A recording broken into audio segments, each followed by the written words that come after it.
জীবনে অনেক ধরনের সুখ লাভ করে। অর্থ সুখ, পরিবারের সুখ, বৈভবের সুখ। কিন্তু এমন একটা সুখ আছে যা বেশিরভাগ মানুষকে প্রভাবিত করে, কিন্তু সেই সুখ তাদের কোনো প্রয়োজনই নেই। সেটা হলো পরনিন্দা সুখ। অর্থাৎ এমন কোনো ব্যক্তিকে নিয়ে নিন্দা করা, তার প্রতি অনুচিত শব্দ প্রয়োগ করা, কারণ সেই ব্যক্তিকে আপনি পছন্দ করেন না। আর এমন অনেক মানুষ আছেন যারা এই কাজ করে খুব আনন্দ লাভ করেন, যেটা করা উচিত নয়।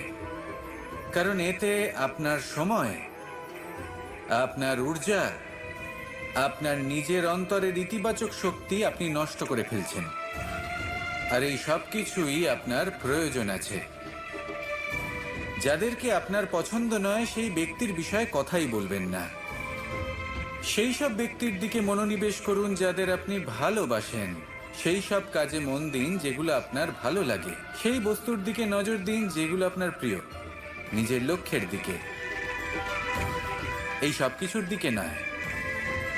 এমনটা করলে আপনার জীবনে আপনি সেই সব বস্তুর দিকে নজর দিতে পারবেন যারা প্রকৃত অর্থে আপনার জীবন আরো শ্রেষ্ঠ করে তোলে। এমনটাই করুন, জীবন আরো অনেক বেশি সুন্দর হয়ে উঠবে। আর তখন এই মন প্রসন্ন হয়ে বলবে, রাধা